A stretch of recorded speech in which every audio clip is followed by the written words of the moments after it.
Okay. So it is May 6th, right? May 6th. It Yep. is.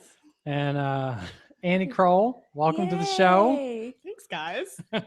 Great to be here. It's so exciting. So you guys are here to talk about field organizing. Yep. Mhm. You want to introduce yourself, Annie, and tell the people a little about your little bit about your background? Sure. Okay, well, hello, everyone. My name is Annie Kroll. I am the Northern Ohio field organizer. So I am visiting Columbus today, fresh from the NCJW lobby day. I started working here at the same time as Randi and Gabe, end of December, beginning of January. I moved back from a couple years in Buffalo, New York. I was doing a term of service with AmeriCorps, and I was training women to be patient advocates for pregnant refugee women who are experiencing their first birth in the US. I Wow. was also doing a lot of art and stilt walking, and I'm still active doing that. Say stilt walking. I did. I am a stilt performer. I also build stilts and teach people how to walk in stilts. So I will be Okay. up at the Cleveland Museum of Art this coming May and June for Parade Circle and teaching Do the you community. do you do just stilts or do you do like unicycle too? All the sort of can you juggle Um, while stilt Working on walking? the juggling because I have this idea where I will hit up all the pride festivals as Xena Warrior Princess on stilts, juggling 3 chakrams, and I need a Gabrielle. What is a chakram? Or a chakra, excuse me. Or yeah, no, it is a chakram, right? The round. It's like a sword, but it's round, and then the edge is sharp, and then you throw it out like a boomerang, right? Because you've seen Xena Warrior Princess, right? I don't You're think I gonna be have. Xena. I'm gonna be Storm. We'll Awesome. go with Xena and Storm. Yeah. So Okay. that's a little bit of my more creative side. And also, I've been doing a lot of activism around choice. Before I was working at NARAL, I did a lot of campus based activism and college campus organizing, not just at my school, which was Allegheny College in northwestern rural Pennsylvania, but also we partnered with Youngstown State University and did some protesting and some demonstrations over there a few times. I visited University of Akron in college and got to meet Angela Davis, which was great. And I was obsessed with her that year, especially. It was a year that I was doing a lot of work with women's studies and the theory of social movements. And um, ever since then, I've been involved doing an advice column for people with sexual health issues. I did a radio show about the history of the movement and touched on a lot of issues of reproductive health organizing. So, in rural Pennsylvania on a college campus, what that looked like was meeting with a lot of the administrators and health professionals working on campus to ensure that they had access to pelvic exams, low cost STD testing. There was no Plan B on campus. You had to go to conservative owned pharmacies in town Oh, I to bet get that's Plan fun. B. Mhm. Yeah, we had a lot of stories of, oh, they said they were out, and then I had to go to another place, and then another place. And if you wanted to get STD testing, you had to go to Meadville Family Planning, and then also go to the health center, and then also call a member of the PA Board of Health to come get Jeez blood taken. Louise. Yeah, and that was for the HIV and syphilis testing. So I had a stranger come into my home, draw blood for me, take it back, test it, call me a couple weeks later confidentially, which is a cool service that they have, but you shouldn't rely on that because most people don't know about it. So Right. we consolidated all the services on campus. We got Plan B put on campus for a low cost, and we also got a gynecologist to come and do the low cost pelvic exams and STD testing. And I was coming at it from the perspective of a student who only had the health insurance offered by the college, which was very slight and scant and did not offer much. So I wanted people who were also in the same position as me to be able to access all the services that I was trying to access and had a lot of hard time um, finding everything I needed in one place. And if you're paying the money you are for a college education, I would hope that your health and basic needs were taken care of on campus, but they weren't. So I did a lot of work to that end and a lot of event-based planning and a lot of that sort of organizing work. So Okay. And now you're here. now I'm here. So the two of you together are our field department. Yes. Yes. So why do you guys do what you do? Oh, that's a good question. I do it organizing around uh, lots of different issues. I've been organizing for 5 years. I do it because I feel like it's my way of giving just my little part to try to make things better. And I feel like the people that I've met doing it, because honestly, you know, I kind of fell into doing this because when I graduated from college, it was 2010. I couldn't find a job, and my sister who had been doing this work, and it's kind of funny because I saw her doing it, and I was like, oh, I'm never gonna do that because it's too many crazy hours, it's too much Right. travel. And so, but she did offer me a position as a field organizer on a Senate campaign, and I just fell in love with it. But I really like, you know, I love my volunteers. I love hearing their stories and why they're getting involved. And just knowing them and meeting so many people, you know, not only on electoral campaigns, but also, you know, I was a union organizer for a few years, and seeing them and the members, they have so much passion behind them, and they, you know, they're just living their life. This for them, it's not necessarily about changing the world. It's just about changing their own personal life Right. and something personal that's affecting them. But seeing them, you know, go out and doing it on their own time when they have to work, they have kids, all these other things going on, but they still make the time to come out and, you know, advocate for something that's important to them. And so that's what helps me want to continue on doing this work. And also just, you know, the more and more I learn about what's going on, the angrier it makes me. And just to know that all of these crazy things are happening. And like I said, if I can do my small part of trying to make it better, then I feel good. I feel good. It's a little bit of selfishness too, because I feel good about myself for doing it as well. That's okay. That's okay. Yeah. Okay. So for your volunteers out there, what are they doing right now to be active in the movement for reproductive freedom? And for people who want to become active, what's the best way? You know, what's the gateway into the movement for most volunteers? No, I was thinking about Gateway Drive when you said that. No. How do they start to get involved? What's their first But hey, step? once you start volunteering with NARAL, you won't be able to stop because we're awesome. The gateway could look like a number of things. For me, it Exactly. was Catholic school indoctrination and being fed a series of messages about who I am in this culture and where I belong, and not really fitting into that mold.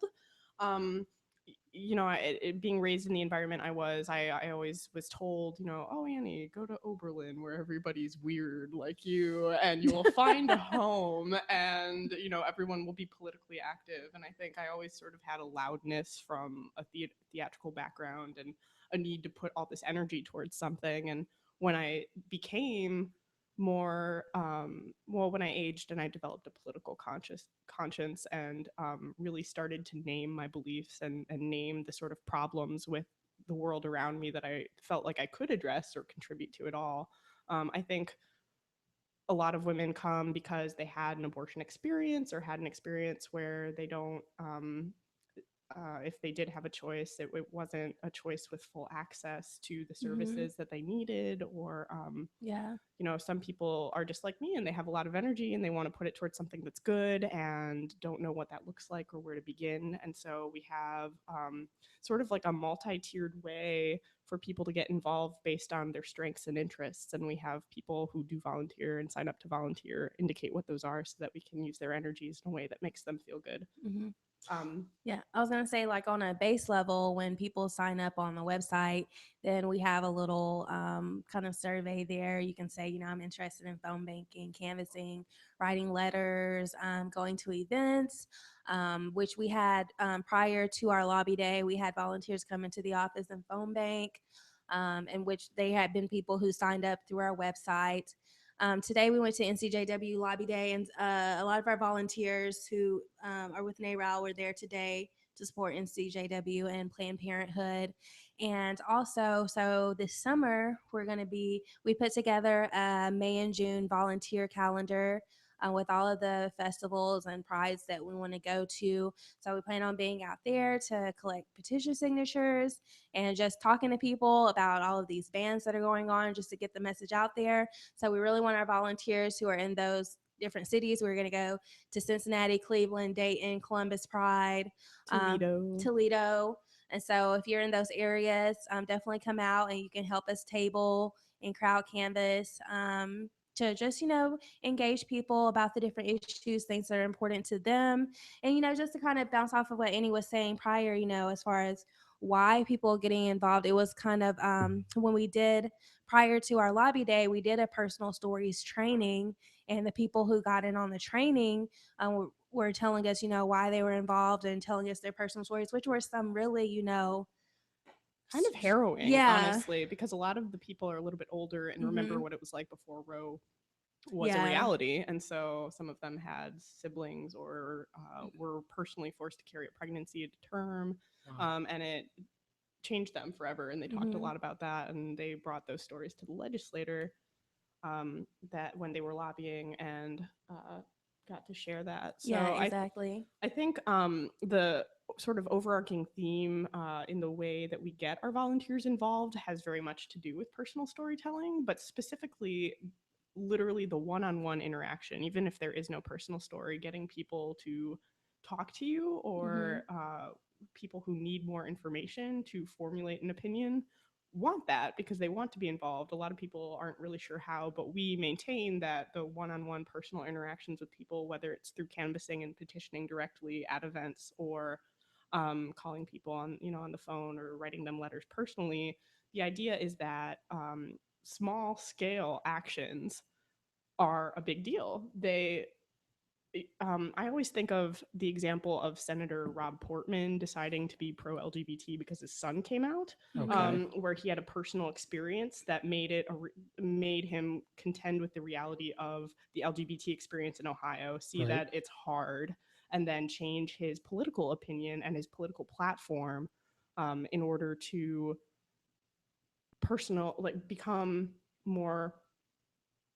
I mean, he was motivated obviously because his son was facing discrimination. And I think unless you're aware of that to begin with, or aware of not so much what the other side is saying, but what that means for their reality and them coming to you with that personal story, I think is the most effective way to build support, create a core of organizers, and to create a community of progressive values. Okay. Sounds good.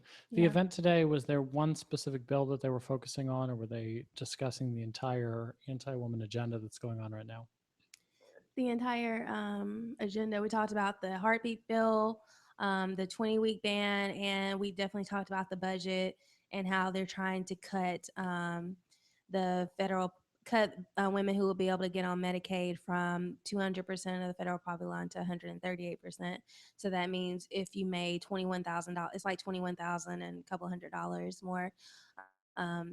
If you would have to make less than that to qualify, less than 21,000 yes, a year, which already, I mean, $21,000. So if you made 22 grand, you wouldn't qualify. Correct. And what sort of people would be affected by this? A lot of people make it. Sorry, let me re-ask that. What sort of services are going to be affected by this? Yeah, so women who work minimum wage jobs like fast food service, waitresses, I would say retail workers, a lot of people who work, in daycare centers, full time, don't make that much money. They make $9 or $10 an hour. And what kind of healthcare are they missing out on? So this was specifically actually for pregnant women that we were talking about. So, and the thing is, so getting pregnant, they can't get on ACA because the Affordable Care Act, because getting pregnant is not a qualifying event. Like, if you get married or if you get a new job or something like that, then that's a qualifying event. You can enroll, but getting pregnant is not a qualifying event. Having a baby is. So that in between time while you're pregnant, you don't have any insurance. I mean, are there additional health concerns that come with being pregnant? The infant mortality rate, perhaps. Ohio is terrible. We have very, very high infant mortality rates. 47th. 47 out of 50 for white women. Last for black women. Last place. Last. We are 50th out of all 50 states. Yes. Yeah, Worse NR than rates. Mississippi. I mean, really, how can So, you get worse than so Mississippi? this thing that's in the budget, is this going to help these women or hurt them? It's going to hurt them tremendously because they're not going to be able to get any health insurance. They won't be able to go for their wellness visits, get their prenatal vitamins, get ultrasounds, make sure everything's going okay with the pregnancy. Yes, and they're not going to have any insurance to be able to go to the doctor. Hasn't I mean, this started out as Kasich's budget. Hasn't Kasich, I mean, this has been an issue that he's talked about a whole lot. It's been in multiple State of the State speeches. So is he okay with this? I think that Well, I think when we were talking the aides today, I got the impression that they were Republican aides. I'll just say that first. But I got the impression that they don't really know what's going on with it. Okay. That is still I was told it still has to go to committee like at the end of this month. So they really don't know what's going to happen. So As far there's as still a Kasich, chance. does Kasich approve of it? Honestly, I'm not sure. But his office wrote the budget, so they put this in. right. Well, true. Yeah. Okay. So So I guess he does approve of it. Action-wise, Kasich hasn't indicated that he cares very much for the state of low-income women and especially women of color with the way he's dividing the budget. His personal opinion, who knows? But it would indicate that he is not really considering the full consequences in the daily lives of the women that this would most affect. So that is a bit short-sighted of him, and we're there at Lobby Day today to keep telling the people who are making the decisions what we feel and how it's unjust and people should care.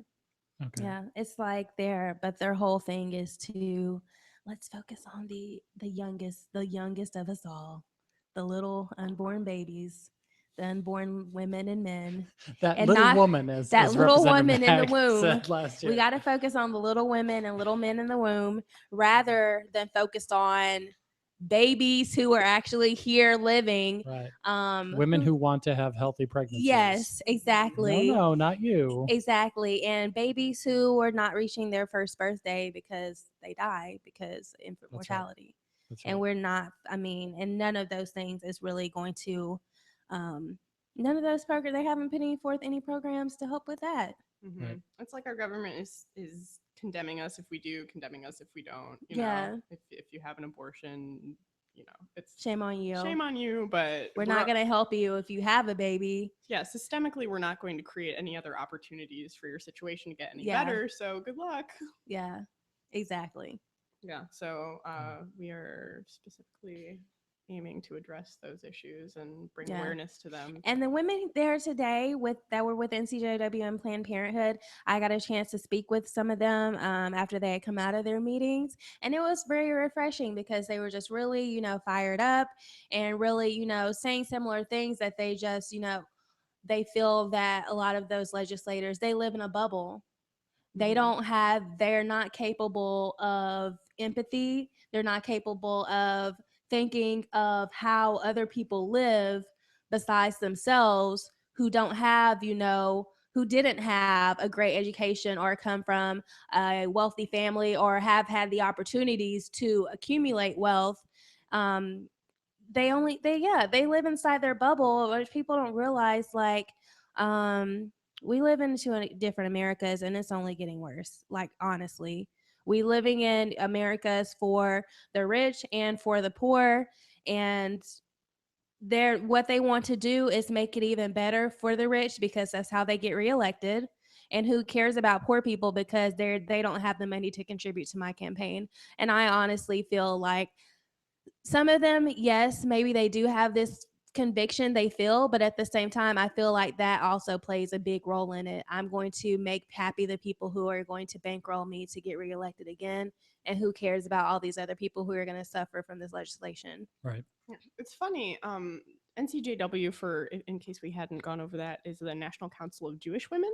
Right. And the chapter's from Cleveland, and I'm from Cleveland and also Jewish. And that was more recent. I decided to convert after being raised Catholic. And it's funny, the sort of cultural divide. And a lot of the women in that same conversation were talking about how you know, we have separation of church and state, and yet when they sat down with the legislator, there was a crown of thorns on his desk. Yes. And they were talking about what he's obviously, you know, what values are informing his vote, and it very much does not indicate separation of church and state. And I thought it was funny that a group of Jewish women were able to so distinctively identify that. And it's also remarkable, I think, because of the sort of cultural and religious attitudes about abortion within Judaism. And those are very different. How you define life is very different in Judaism. It's the breath of life that brings life to the fetus. And that's about 8 or 9 months into the pregnancy. Okay. When the fetus is viable outside of the mother, then it is considered a life. So there is not the same sort of moral qualm with the idea of abortion as there is with the idea of, oh, it's a life, it's a beating heart, you're killing the life, that the pro-life Christian-dominated movement is trying to tout, because culturally there's so much variation in how we view fertility, pregnancy, life, death, and a small fringe of Jewish women pointing this out directly, I thought was important to have the voices of and to center those voices, because we let the sort of pro-life narrative become Christian, become based in the idea of morality. But whose morality? Exactly. They're really only speaking for a small contingent of folks. But there's that section in the Bible that talks about pulling back healthcare for pregnant women, right? I didn't see it. You missed that chapter? Yes. Must have missed it. Yes. I definitely must have missed that part. Okay, so it sounds like there's plenty of area for people who want to get involved to make a huge difference in the actual healthcare that women in Ohio are receiving. Big room for improvement, plenty of ways to get involved. Yes. We're going to be having training. Annie and I right now are putting together a 3 to 4 hour training, sort of like an intro into volunteering with NARAL organizer training. Will there be snacks? Of course there'll be snacks. We always feed our volunteers. Yes, I love to eat, so we're all going to eat. Yeah. It's going to talk about canvassing, tabling, social media, phone banking.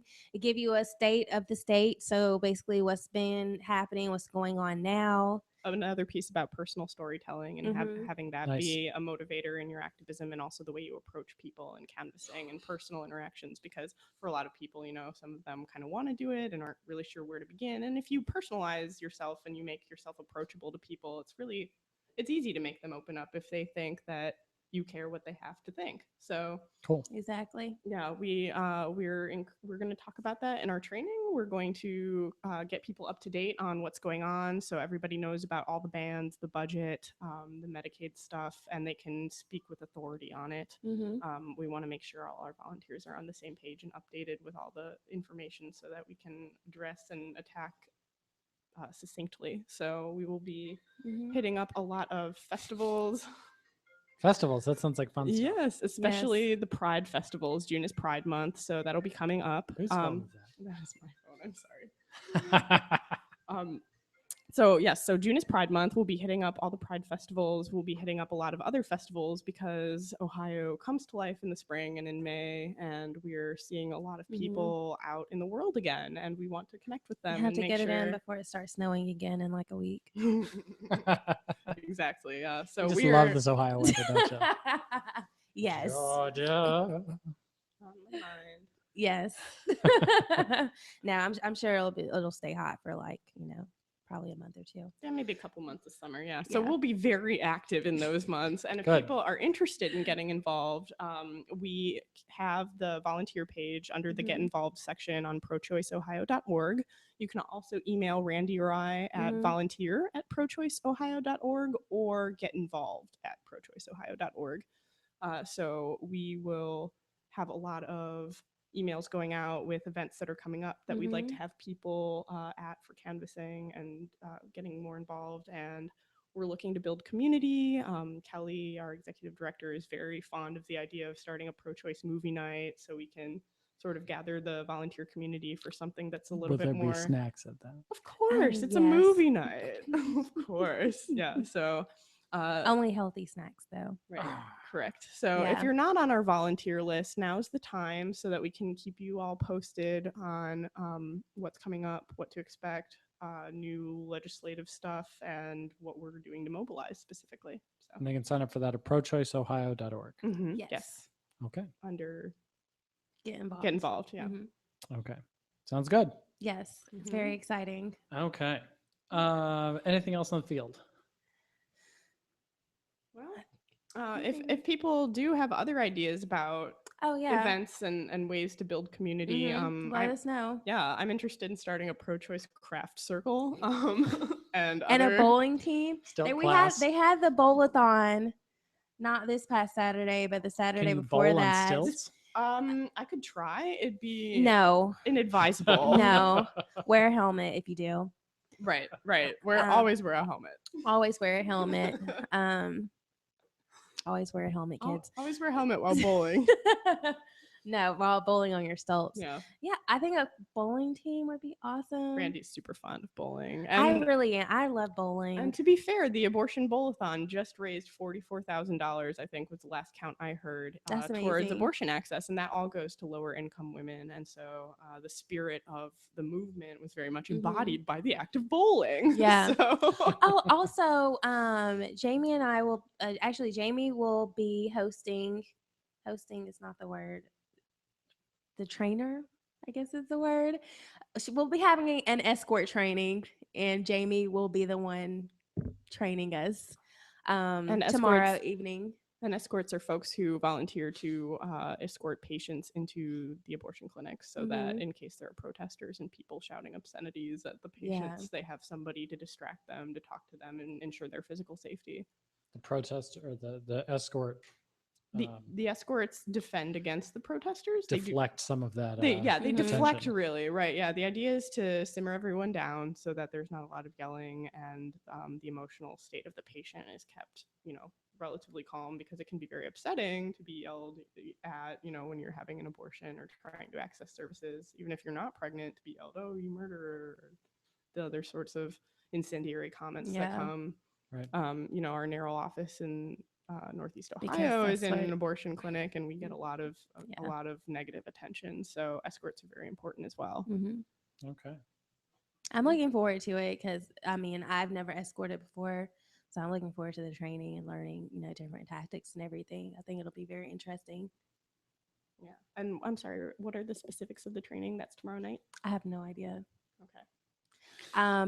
I know that it's for Founders, which is the clinic here in Columbus. Right.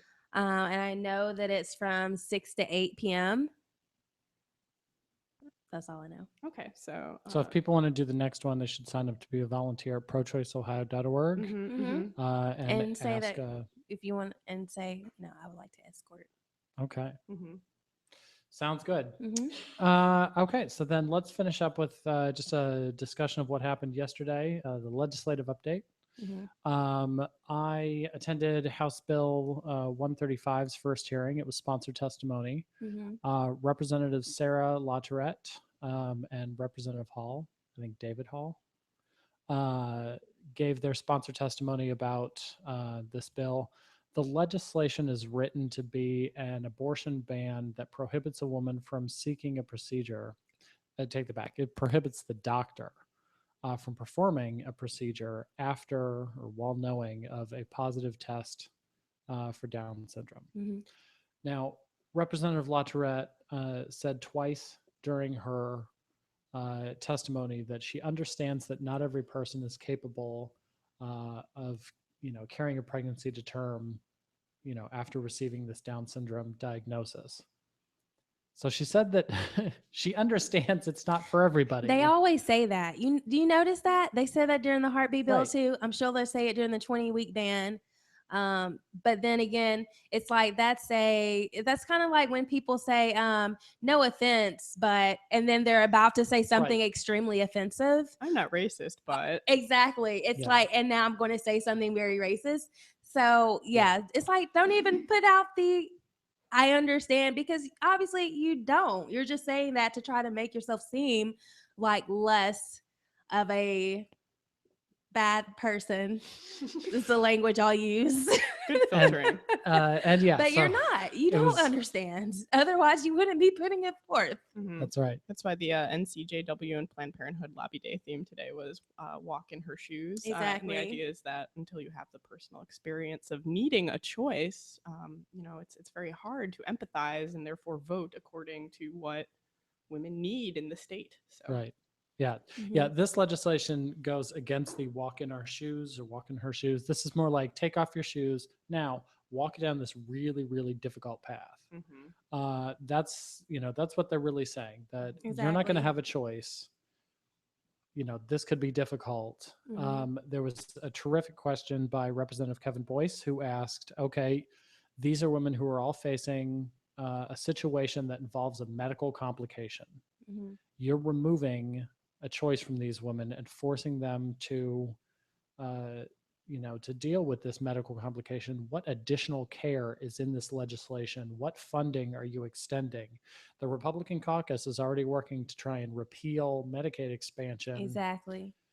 And now you're telling these women, okay, you know, there could be some serious complications here. You're going to have to face these, but no, we're not going to help at all. No. Exactly. But we forced you to make this decision. That was the big takeaway from this committee hearing. Yeah. You know, I definitely understand they had folks who attended the hearing that are living with Down syndrome. Some people and their parents that have raised them. You know, these are people who have had productive and rewarding lives. You know, we absolutely celebrate them. Their lives are not what's at debate here. It's removing that choice from a woman who's facing a medical complication. There's no room in that doctor's office for her state legislator. So as with the 20-week ban, which is also about women facing medical complications, we are opposing this piece of legislation. There's no need for any politician to get involved here. You know, this is a decision for her woman, her doctor, her family, her faith, not her politician. So that was the first hearing. Some really terrific questions from the Democratic members of the committee, and we'll keep an eye on this and look forward to additional hearings in the weeks to come. So yeah, that's it. Awesome. Thinking about it makes me very angry. Yeah. Our It's director ridiculous. of development, Pam, was shaking in anger yesterday. It's really ridiculous what they do. Their whole thing is, if it's a personal, moral or ethical choice, then that's the time we need to insert ourselves. But we don't need to tell businesses or corporations how to conduct themselves or have any regulation on them. They need to be able to do whatever they want. But people in their own personal lives, that's when we need to intervene, because they don't know better. So we need to be there to tell them what we think they should be doing, and we need to legislate it. It's ridiculous, but that's what they are. That's what they are. That's who they are. And if people keep sitting out and not going to vote, like we had an election yesterday, and it was very low turnout because it was primary election, and you know, a lot of people probably didn't know about it, know who was running, which, to be honest, I didn't know everyone who was running, but I still went out and voted for the people who I wanted in. But you know, that's what happens when you sit at home and you don't vote, and you're going to get these people in office, and the same thing's going to keep happening. I'll get off my soapbox now, but I'm just saying. Okay. This is what happens. Don't waste your votes. Yes. Elections have consequences. Exactly. Okay. Exactly. On that note, I think we'll wrap it up. So thanks everybody for watching, and we'll see you next week.